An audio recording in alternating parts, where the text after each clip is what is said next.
Muy buenos días, somos las alumnas de gestión aduanera y cambiaria. Hoy les vamos a hablar sobre el régimen de reposición de mercancías con franquicia arancelaria, que básicamente es el régimen aduanero que permite importar nuevamente mercancías equivalentes a lo que fueron utilizadas en su elaboración, de productos exportados sin pagar derechos arancelarios. Su objetivo principal es que reduce costos de producción y facilita la continuidad del proceso productivo y promueve las exportaciones. Asimismo, fortalece la competitividad de las empresas en el mercado internacional. El alcance de este régimen está dirigido a importadores y exportadores, productores que utilizan insumos importados en sus procesos productivos y que cumplan los requisitos establecidos por la SUNAT. En el paso 1 tenemos el primer paso de exportación definitiva, en donde se manifiesta la voluntad, lo cual consiste en que el despachador de aduana, en representación del beneficiario, manifieste su intención de acogerse a este régimen. Asimismo, se utiliza un documento de mandato que viene a ser la autorización para que el agente de aduana pueda acompañar, mejor dicho, pueda hacerse cargo de todo el proceso con la mercancía. Para ello debe consignar el código 12 en la declaración de exportación definitiva junto con la cantidad y unidad del producto exportado. Esta información debe coincidir con el cuadro de insumo producto que se presentará más adelante. Y bueno, con esto la empresa deja constancia de que desea acceder al beneficio y continúa con el embarque de la mercancía.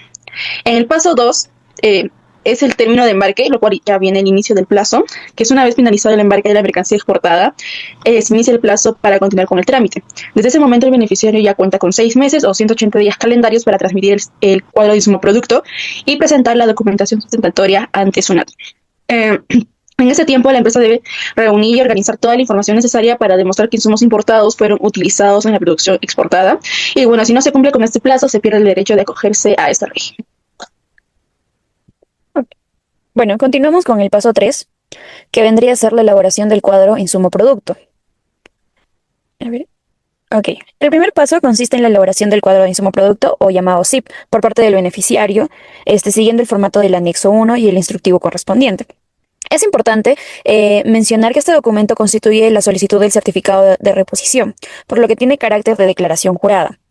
El CIP debe contener información del beneficiario como nombre, RUC, domicilio, datos de exportación como número de DEX, fecha, producto exportado, cantidad y unidades de medida y datos de los insumos importados, como descripción, cantidad, su partida nacional y valor. Asimismo, debe mostrar la relación entre los insumos importados y el producto exportado.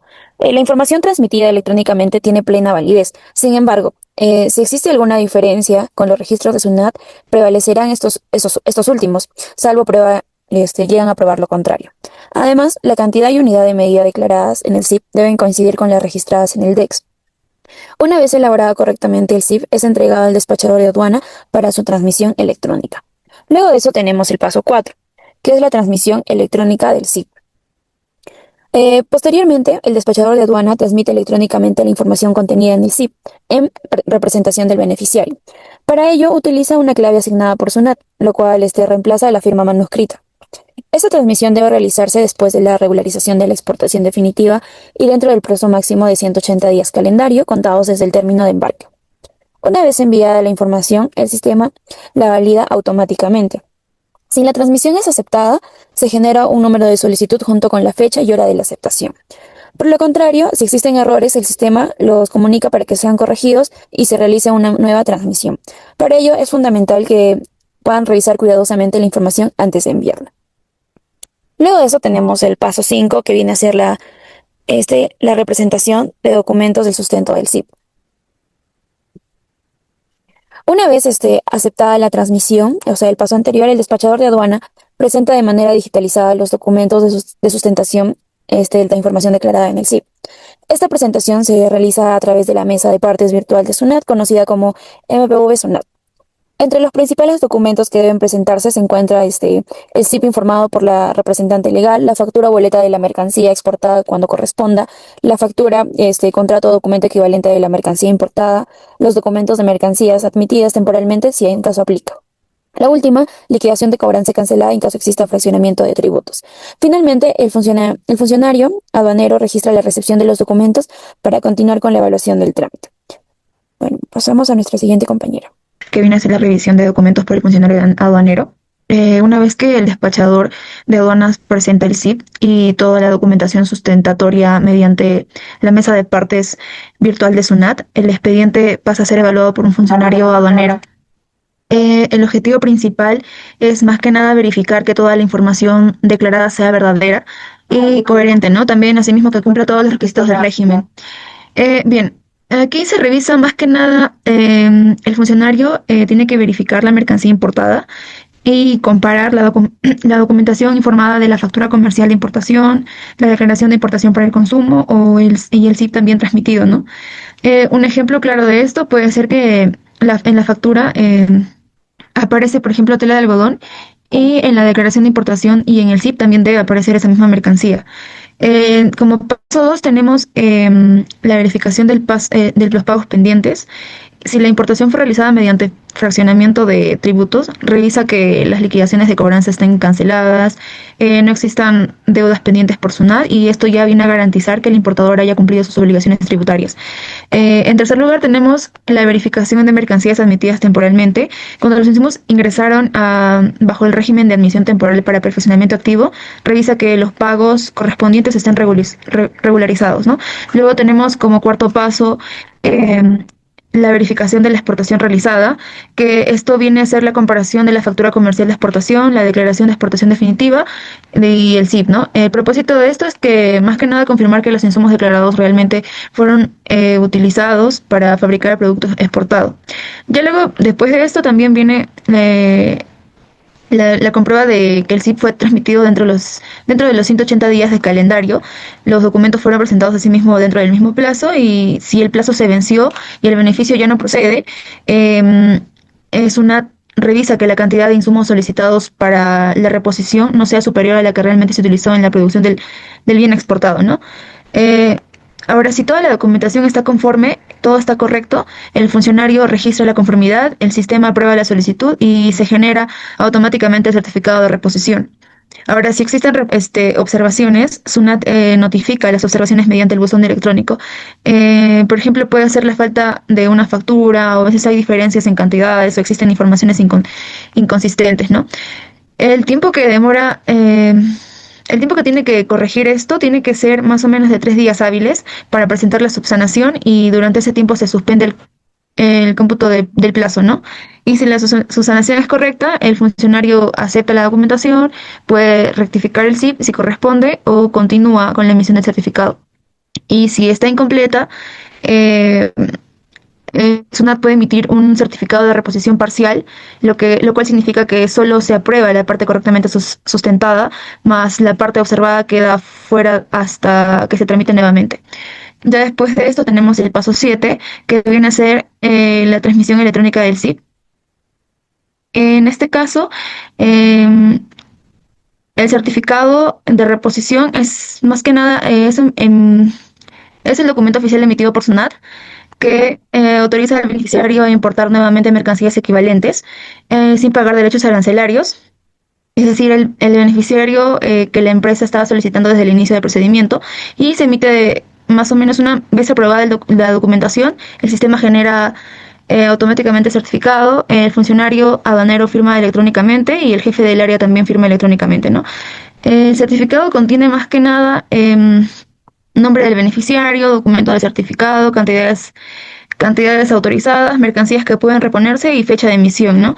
Esto recibe SUNAT y lo envía al buzón electrónico de beneficiario. Además puede consultarse en el portal institucional, ¿no?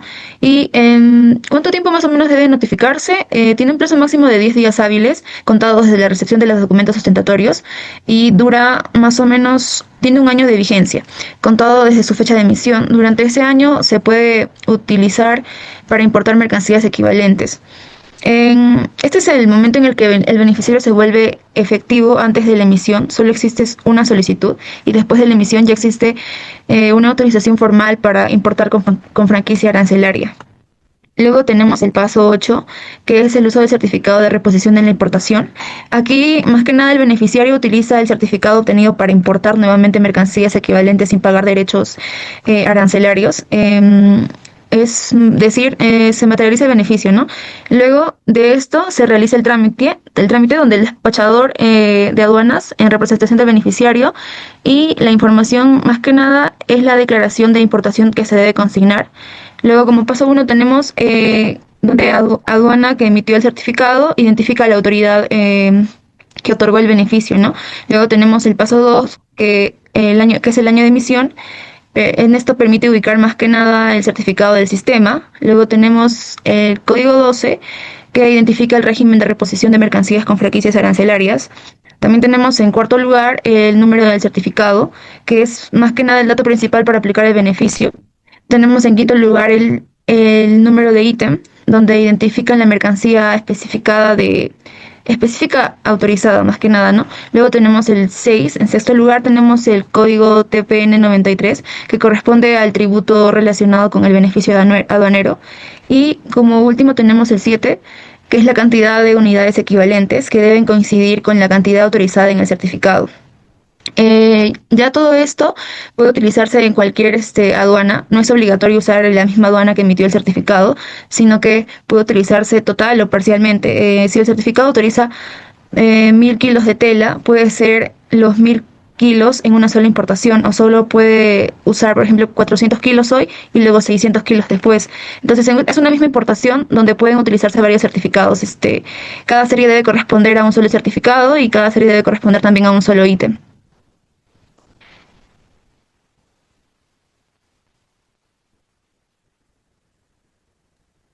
Bueno, a continuación se realiza lo que es el reconocimiento físico de la mercancía. En este caso, cabe destacar que este reconocimiento va a ser obligatorio para todas las mercancías en reposición. En el caso de reconocimiento físico sin incidencia, el funcionario aduanero confirma toda la información del certificado de la reposición transmitida por el despachador. Por ejemplo, un caso especial, en el caso de nacionalización de mercancías ingresadas bajo el régimen de admisión temporal para perfeccionamiento activo, el beneficiario o bueno, el representante solicita a través de la MVP SUNAT el uso del certificado de reposición. Entonces, para ello consigna el número del certificado de reposición, la serie, la cantidad de unidades comerciales y las unidades equivalentes. Bueno, continuamos con lo que es el paso 9, la transferencia del certificado de reposición, que es opcional. En el caso de que el beneficiario desee transferir el certificado, el representante legal de la empresa enlosante comunica a la administración aduanera a través de la MVP SUNAT la transferencia de mercancías. O sea, si el beneficiario ya no quiere usar el certificado él mismo, lo puede ceder a otra empresa y para eso simplemente lo comunica por la plataforma virtual. Bueno, en primer lugar, va el número de certificado de reposición, que incluye aduana, año, el código 12 y el número. En segundo lugar, el nombre o razón social de la empresa. En tercer lugar, el código 12 correspondiente al régimen. Y en cuarto lugar, la cantidad total que se transfiere.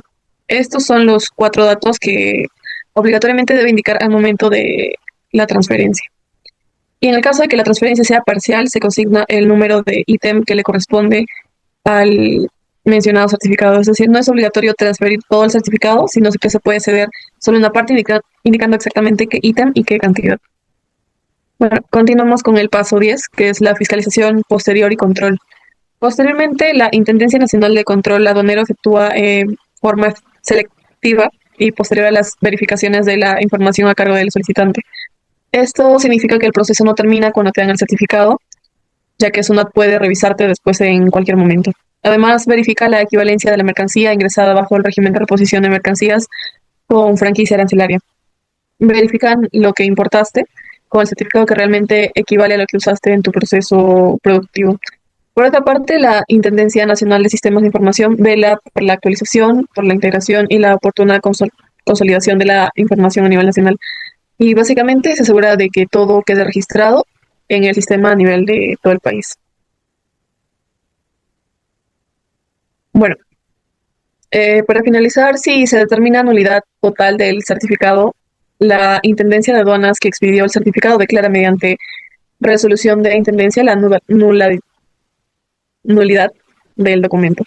En términos simples, si se descubre que el certificado no debió emitirse, lo anulan formalmente y se tendrá que pagar los tributos que no se pagó más intereses. En cambio, si se determina la ratificación por una mayor cantidad, la Intendencia de Aduana ordena mediante resolución la cancelación del certificado.